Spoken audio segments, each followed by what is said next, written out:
Good morning. Yikes, this needs to go down a little bit. It's great to see you. We're going to start with, I got you all quiet, only to start with a kind of noisy, rowdy song. So we're going to do that one where you stand or wave your hand when you sing, and you switch it when the other part sings. So it's number 367 if you're looking in the gray hymnal, or it should be up here. And I'll help you. Many of you know it, and we'll do it a few times till we really get it right. But it's a really fun one to move and wake up and be glad that we're here together. Alleluia. So if you're the first part, Alleluia, Alleluia is how it goes. Please stand or raise your hand. Ready? Alleluia, Alleluia, Alleluia. Switch. Sing and rejoice. Alleluia, Alleluia, Alleluia, Alleluia. Sing and rejoice. Stay. Sing and rejoice. Sing and rejoice. Sing and rejoice. Everyone, sing and rejoice. Pretty darn good for first time out. We're going to do it again now that you know. People who start, stand or wave your hand. Ready? Alleluia, Alleluia, Alleluia, Alleluia. Sing and rejoice. Alleluia, Alleluia, Alleluia, Alleluia. Sing and rejoice. Stay. Sing and rejoice. Sing and rejoice. Sing and rejoice.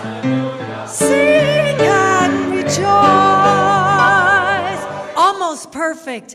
All you have to do now is, some of you are already smiling and laughing and having a good time, but the rest of you need to loosen up. You ready? Okay? Third time's a charm. You ready? Smile.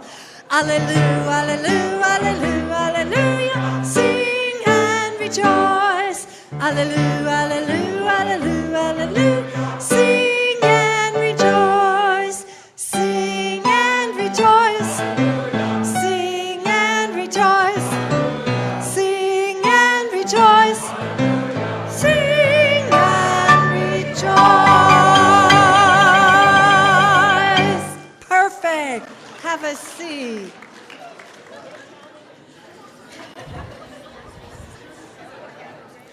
Is it bad when you're out of breath after the first song? Well, some say when you come to service, you're supposed to leave your troubles, to let them go, leave them outside the door. But I say don't let your troubles go this hour. Bring them with you. And know that in this community you can find support and comfort. Don't even for this 1 hour forget about the world outside. Let this time strengthen you to go out and serve your community. We call this place a sanctuary because it can be a shelter in times of storm, but sanctuaries are intended to be temporary spaces. So what do you need from this hour? What can you give to those around you in this hour? Come, let us worship together. I am excited to welcome forward Cameron Stiff to light our chalice this morning.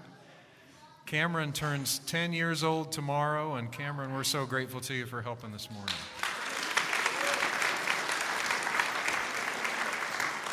Please join me in reading in unison as Cameron lights our chalice. We kindle this flame, symbol of our faith, for the light of truth, the warmth of community, and the fire of love, which calls us to work for justice. Thank you, Cameron. Happy birthday.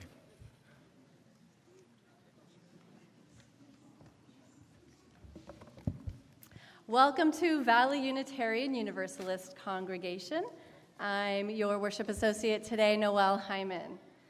First and foremost, we want you to know that you are welcome here, regardless of how you think, of what you believe, of who you love, or what your beautiful skin color is.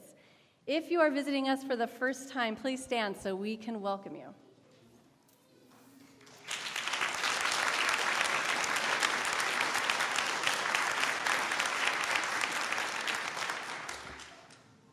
After the service today, we'll have a coffee time, and we invite you to grab a coffee and a snack, and then look for the Welcome Circle sign at the back of the room on your left, where you can ask any questions you have about our congregation. During the service, if you or your baby need to get rowdy, we have a baby room with a speaker so you can still hear the service, and so can we. It's over on your right. We have a lay pastoral care associate ready to listen to someone who needs it. This week it's Randy Galbraith. Where's Randy? Back there in the back of the room. Randy will be at the front of the sanctuary on the right after the service ends. Our theme this month is vision and mission. At 18 years old, I made a bucket list, and I made a list of demands of any future potential marriage candidates.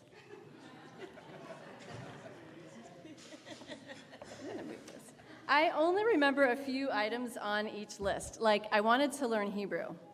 I never did that one. I became fluent in 2 other languages, but lost my interest in Hebrew. I wanted to live in a hut, and I never did that, but I spent many hours in the huts of several friends in the Philippines, and I guess I kind of think maybe that satisfied that item on the list. Maybe it gets like half of a check or something. On my future fiancé list, I had an expectation that my future fiancé must bring a piano into the marriage. Yeah, my 18 years of accumulated wisdom informed me of the important husband quality of piano possession. I really don't know why that didn't seem unreasonable to me to expect a young 20-something to own a piano, and that item on my future fiancé list actually came true. I got my instant piano, which I don't actually play. But I promise that that's not why I married him. So the last item that I do remember from my future fiancé requirement list was he must ask me to marry him riding up to me on a horse, dressed like a prince. And Izzy did not do that one. And honestly, by the time he actually proposed to me, I was good with that. I didn't need that anymore, so. In my 20s, I read Stephen Covey's book, The 7 Habits of Highly Effective People. And there's a section in that book that directs you through the writing of a mission statement for your life. And think about how big that is, a statement for your whole life. And I spent hours going through the exercises trying to figure out what my life mission would be. And I did it, but my statement felt contrived and too closed-ended. And the process honestly felt too self-absorbed for me. Not to say that the concept is at fault, but my experience with it definitely was. I came away feeling that it was not helpful to try and prescribe my path. And I later came to decide that I think it's enough to actively develop ourselves in the areas we enjoy, the things we're inclined to, the things we tend to be pretty good at. To me, that's our path, just developing those things. Opportunities will open, and we'll choose to take some of them, and good will often follow, and I just like the simplicity of that, the openness of that, allowing for twists and change. In my 30s, at the beginning of one year, I wrote a mantra for myself about being present.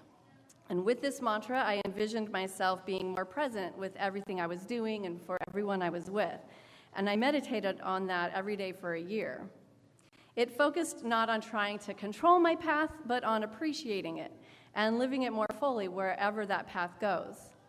I still meditate, but instead of using a mantra, I meditate to simply watch.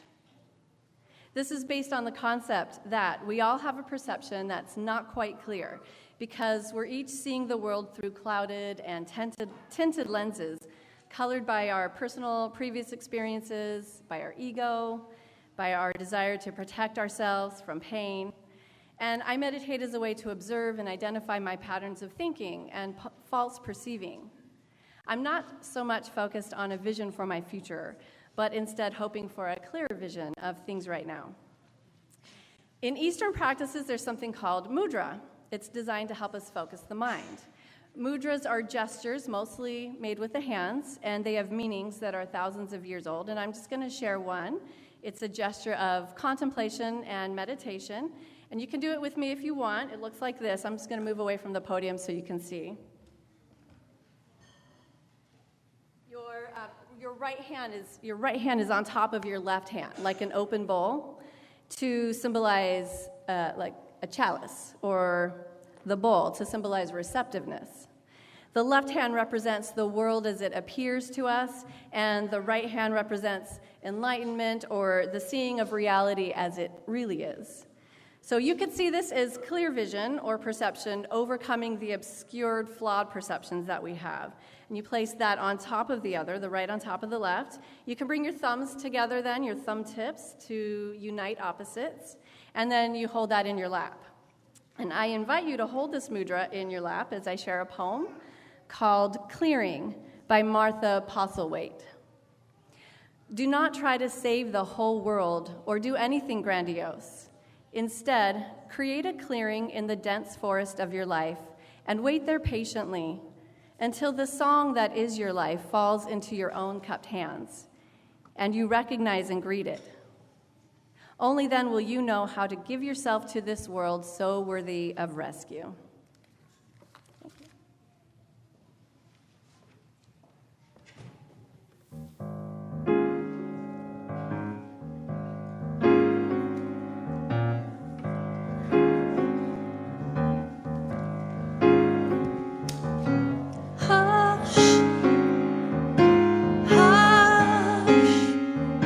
Somebody's calling my name.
Hold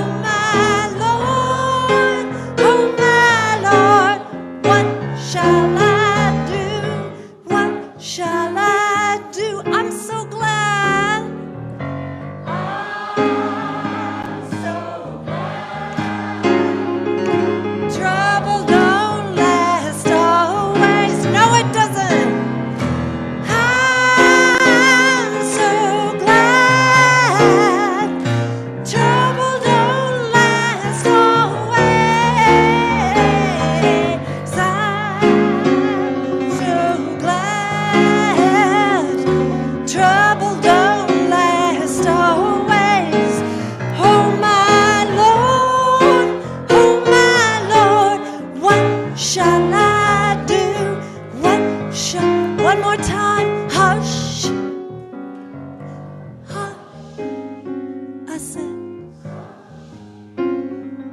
somebody's calling my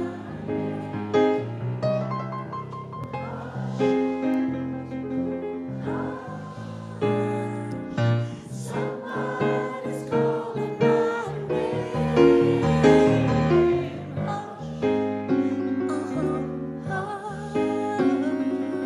Somebody's calling my name. Oh my Lord, what shall I do? What shall I do?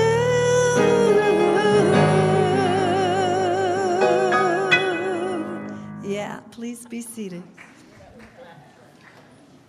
That song is based on a story from the Hebrew Bible where the young prophet is in the temple with the old prophet, and he's sleeping. He keeps hearing his name called, and he keeps going to the old prophet, and the old prophet says, go back to bed.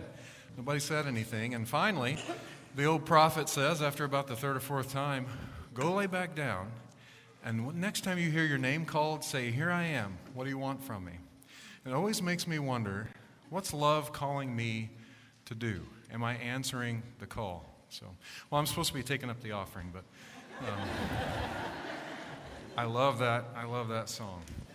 Well, as the ushers prepare to receive this morning's offering, we're still, as you may know, in the midst of our combined stewardship campaign and capital campaign. We hope to raise enough money to, I would say, dramatically improve the VUU campus. We hope to add space for social purposes, for community meetings, and for faith formation classes. That's through the capital campaign.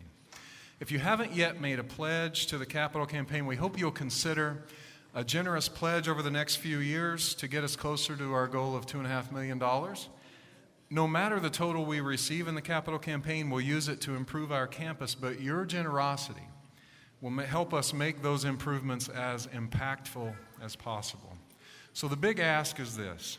When you hear from us about someone coming to visit you around the capital campaign and the stewardship campaign, please respond as quickly as you can. That'll help us, first of all, hear from you and know what you're thinking the next steps for VUU could be, what you hope. And also it'll help us budget realistically. So thank you for responding quickly. And thank you, as always, for your generosity.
I would like to invite the children forward for our children's collection and also for a special time for all ages today.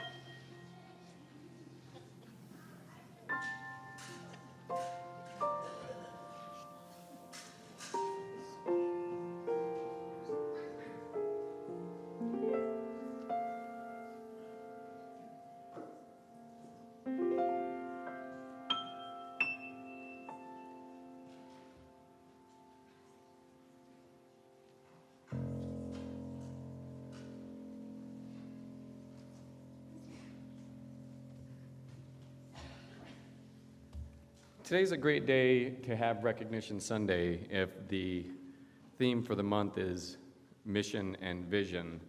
We know that inspiration isn't the same if there isn't discipline and action attached to it.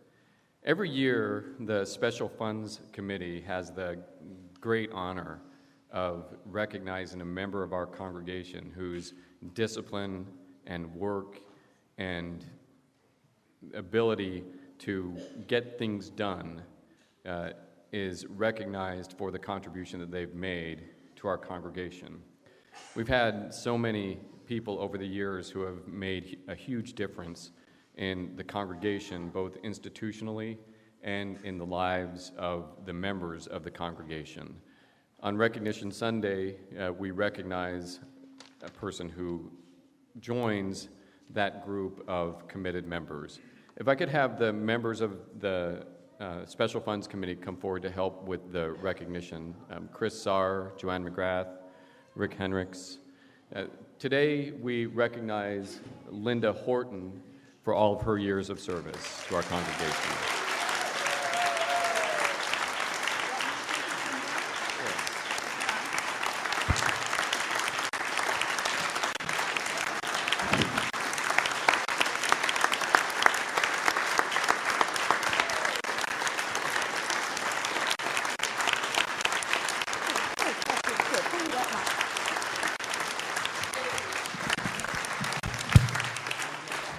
All right, you kids, do you know why Linda is up here?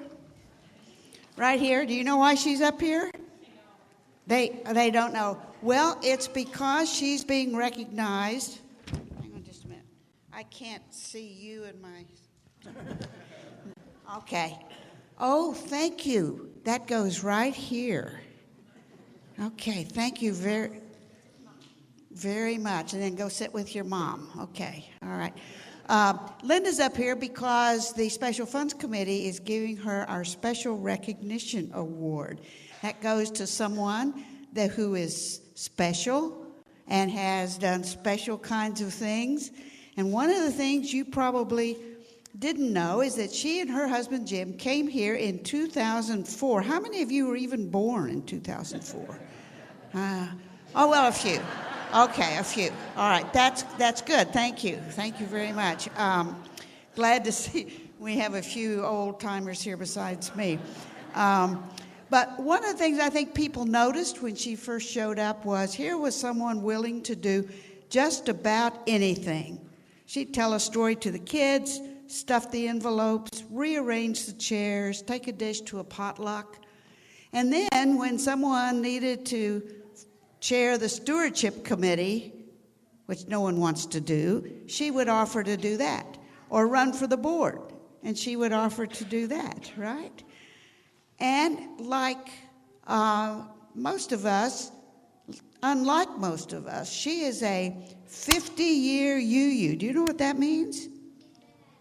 She's been a UU for 50 years. How many of you have been UUs for 50 years? Oh, you're not old enough. But this is something you could aspire to. Could be part of your vision, couldn't it? To be a 50-year UU. All right. And Linda has belonged to 3 different congregations. She's been a board member in all 3. She's been president of 2 of them, including this one here. She's been a choir member in all of those. She's been a director of religious education. And chair of more committees than I can think of: stewardship, membership, finance. In another church, it was property, and so on. But I bet one of the things that most of you, kids and adults, that you don't know about Linda, she was one of the winners of a UUA Unsung Hero Award. This is an award given... This is an award given by the UUA on nomination from their congregation in the region for often unacknowledged service to the congregation, but also to the region and also to the community at large. But what struck me about this is that she works with Braille. You know what Braille is? Braille, yes. Yes, it's how blind people read. And would you believe Linda has, what would you call it, printed, I guess, printed our 2 hymnals into Braille and has about 450 copies of our hymnal in Braille. And even to this day, she continues this work. She's also transcribed an algebra textbook. None of you are old enough yet for algebra, are you? You'll love it when you get there.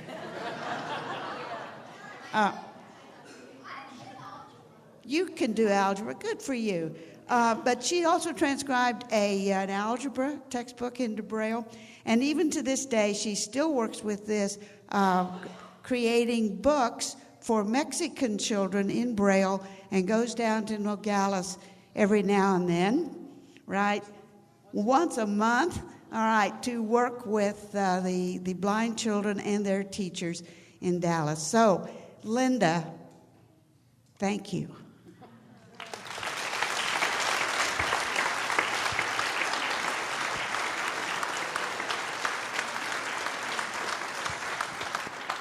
And thank all of you for being here. I have to say 2 little preliminary things.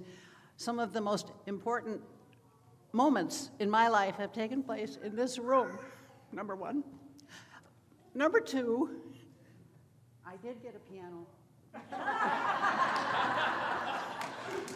And then for our 25th anniversary, he gave me another one. So that's great. I want to thank the Special Funds Committee for everything they've done with all this. It's just been overwhelming. Special funds, however, if you don't know this, it's all about investments. Now, some of you may not know what investments are. Investments means you give something and you hope to get more back than what you gave. Jim and I both have invested a lot of time and most of our discretionary money in 3 UU congregations. And I want to tell you that the return on investment is absolutely phenomenal. The dividends are unbelievable. And my message to you is, please think about this for yourself, because it's really, really a great way to live. Thank you.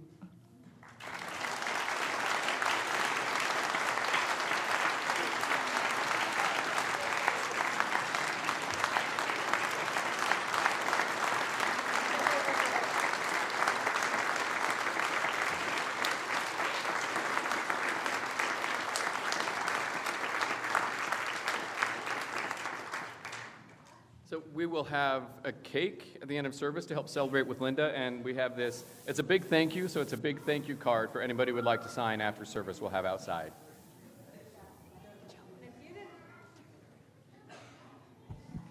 If you didn't hear her, she did get a piano when she got married, and on her 25th wedding anniversary, too. We're going to sing the children out under a bridge of love. Come close if you're comfortable. Joy to the world. Joy to the world. All the boys and girls now. Joy to the fishes in the deep blue sea. Joy to you and me again. Joy to the world. All the boys and girls now. Joy to the fishes in the deep blue sea. Joy to you and me. One more time through. Joy to the world. All the boys and girls now. Joy to the fishes in the deep blue sea. Joy to you and me. Little fade out. Joy to you and me. One last time. Joy to you and me. Three Dog Night version. Joy to the world. Please have a seat.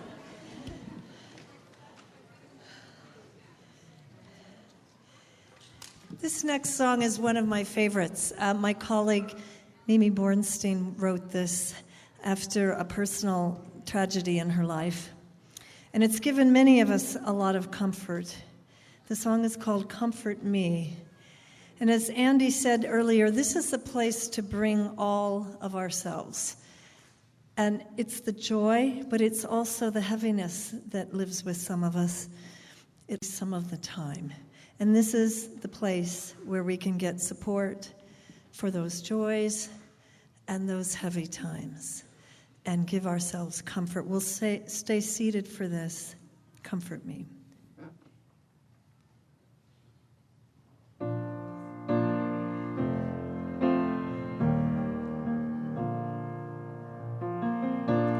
Comfort me, comfort me, comfort me, oh my soul.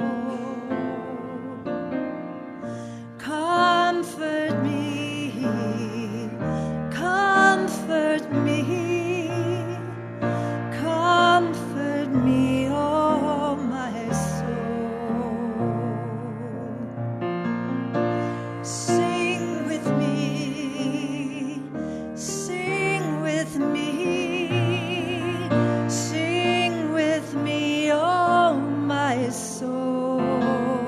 Sing with me, sing with me, sing with me, sing with me, oh my soul. Speak for me. Speak for me, speak for me, speak for me, oh my soul. Speak for me, speak for me, speak for me, oh my soul. Dance with me, dance with me, dance with me, oh my soul. Dance with me, dance with me, dance with me, oh my soul. Comfort me, comfort me, comfort me, oh my soul. Comfort me, comfort me, comfort me, oh my soul.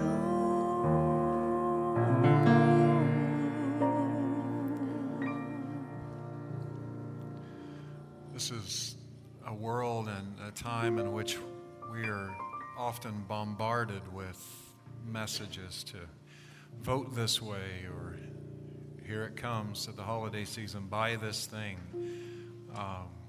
So this morning in our time of prayer and meditation, I want to take a little time just to rest together in silence. There will be a few words, but mostly communing together in silence. So find that comfortable space in your body where maybe, if it's possible for you, your feet are on the floor. If not, they're dangling comfortably.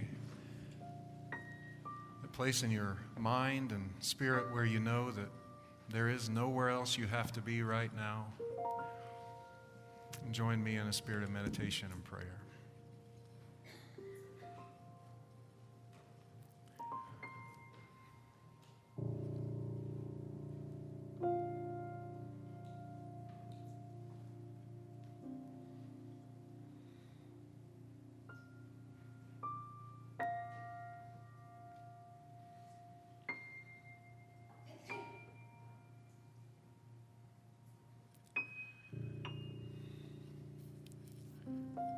Each of us is sometimes in need of comfort. So we pause to reflect on and give thanks for the people in our lives who have provided that comfort when we've needed it.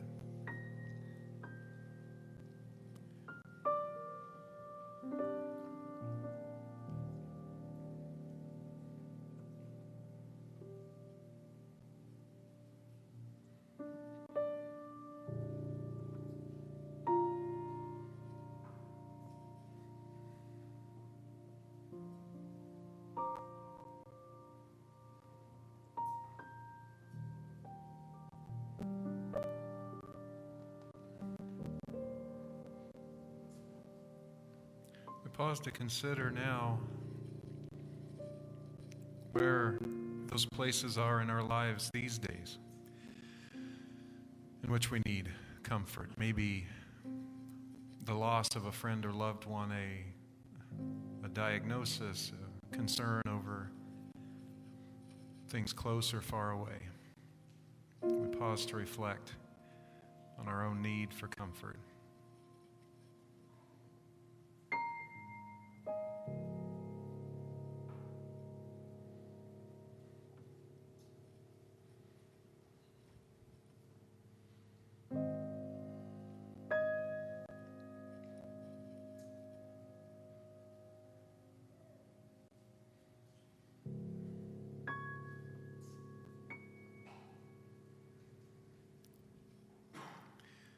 We hold in our hearts the 12,894 people who have died from gun violence so far this year in the United States. May we be a part of the comfort needed by those who are affected.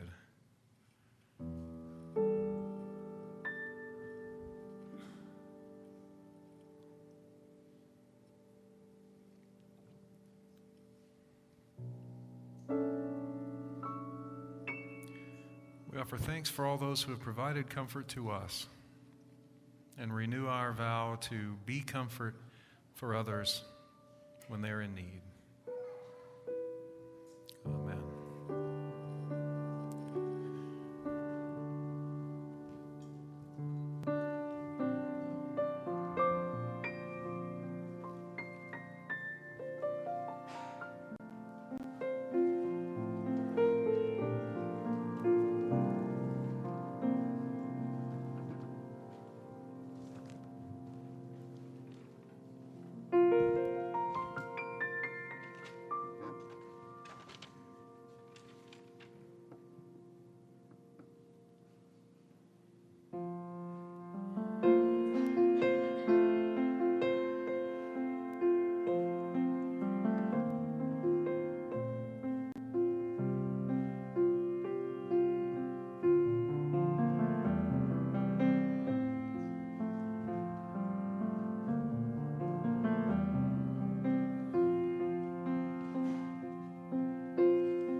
Show us how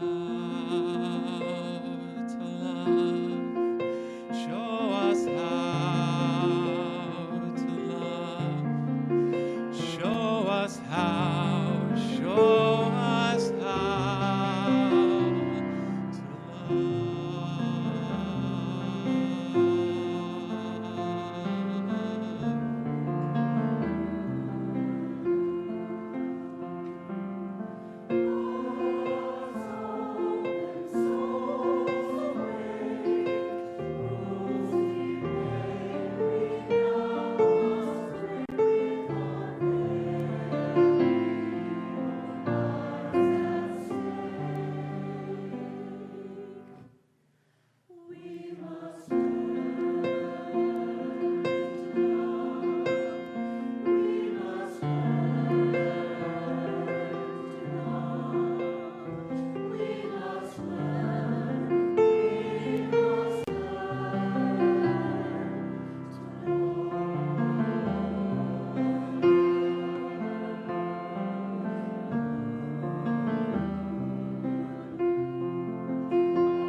The 13th century German theologian and philosopher Meister Eckhart wrote, "If the only prayer you ever say your entire life is thank you, it will be enough."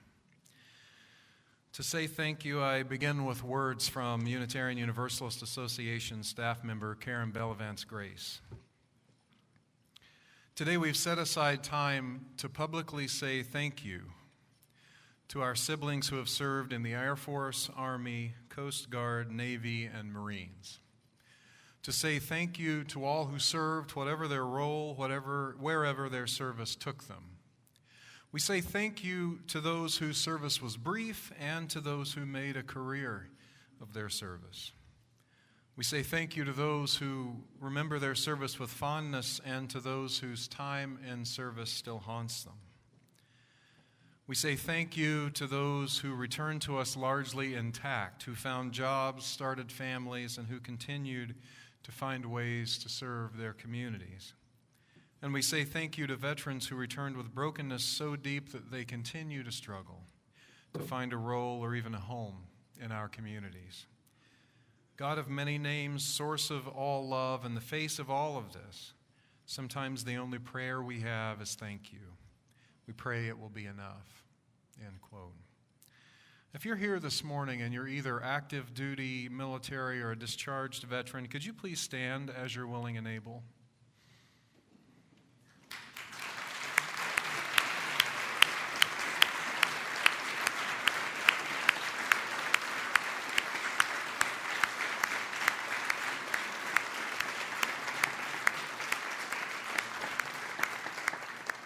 Thank you, thank you, thank you.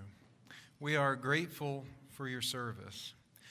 And it's not a contradiction to say that we're also deeply sad that anyone has to put themselves in grave danger, and angry that sometimes those in power would put service members in harm's way under false or needless pretenses. We pray for both the health and happiness of service members and their families, and for an end to war. Unitarian Universalists work to maintain that balance between honoring our loved ones who serve and working toward an end to violence. And that's not a new thing. One of our great guides in that work is the Unitarian Julia Ward Howe. Living during the Civil War, she, who was a staunch abolitionist, wrote the Battle Hymn of the Republic, which connects the punishment of the wicked at the end of the age with the Civil War. One of the verses is, "In the beauty of the lilies, Christ was born across the sea, with a glory in his bosom that transfigures you and me. As he died to make men holy, let us die to make men free, while God is marching on." All that seems to suggest that Julia Ward Howe thought that in some cases, like the fight against slavery, war might be justified. At least she seems to have thought that at the time she wrote those lyrics. And yet, as you may know, Julia Ward Howe later initiated the Mother's Day for Peace, which eventually morphed into the Mother's Day celebration we have today. But in the beginning, Howe's Mother's Day for Peace was very different. It began in June of 1873, and it came after, again, her writing of the Battle Hymn of the Republic. It came out of her experience of war. She had seen firsthand the carnage of the Civil War, and she was living through the Franco-Prussian War. It led her to despise warfare, and she saw in women and their unique power to influence society an answer. Listen again to a few sentences from Julia Ward Howe's Mother's Day proclamation in 1870. She said, "We will not have questions answered by irrelevant agencies. Our husbands will not come to us reeking with carnage for caresses and applause. Our sons shall not be taken from us to unlearn all that we've been able to teach them of charity, mercy, and patience. We, the women of one country, will be too tender of those of another country to allow our sons to be trained to injure theirs." End quote. Unitarians and Universalists, and Unitarian Universalists after the two merged in 1961, have long wrestled with the questions of justified war and pacifism. Great American Universalist Aidan Ballou in the 1800s wrote a book called Christian Non-Resistance. That book influenced King, it influenced Gandhi, and even Tolstoy. Yet, we aren't a peace tradition, like the Quakers, where pacifism is a point of doctrine. Unitarian Universalists take various positions on war. Many have taken up arms as a last resort.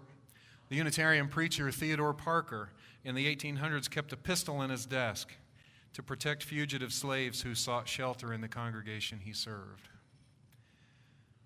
Former UUA President John Burns wrote an article entitled Pacifists and Pragmatists in 2002. It was published in our denominational publication, The Unitarian Universalist World.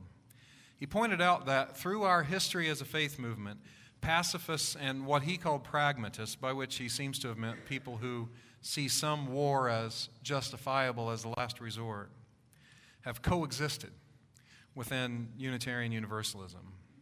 He wrote, during World War I, pacifists felt ostracized among Unitarians. Former U.S. President William Howard Taft, a Unitarian, as moderator of the American Unitarian Association from 1917 to 1918, persuaded the General Assembly that all ministers and churches receiving aid from the AUA be required to support the, quote, crusade for democracy, the war.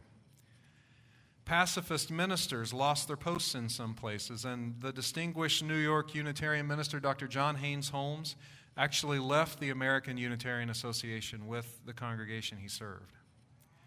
During the Vietnam era, Burns wrote, virtually the reverse occurred in some congregations. Pragmatists sometimes felt morally condemned by pacifist Unitarian Universalists. The Vietnam era was deeply divisive in Unitarian Universalism. Many ministers became pacifists, oftentimes separating them from a large number of the congregants they served. People who believed the war was justified left Unitarian Universalism in big numbers.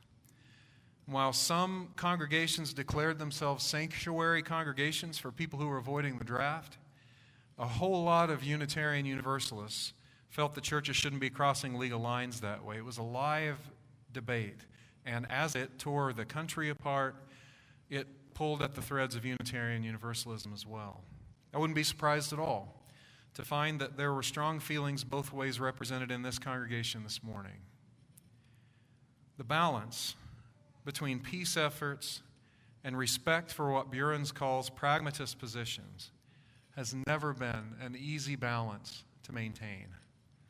And after September 11th, 2001, we once again set about as a society negotiating how much of our freedom we would be willing to give up in the name of safety. Our government misused service members in the aftermath of 9/11. But no matter our views on war and peace, we know for certain that military families need our support and that many military families find a home in Unitarian Universalism. As we saw a few moments ago, we're blessed to have a number as members of our congregation. Unitarian Universalist military chaplain Chris Antal wrote on the topic of welcoming military families, quote, congregations have a role. Soldiers need to be welcomed when they come to church. Suicide rates of veterans are off the charts. Our congregations and our country as a whole share a moral responsibility to be open to military families. They're working on our behalf, end quote.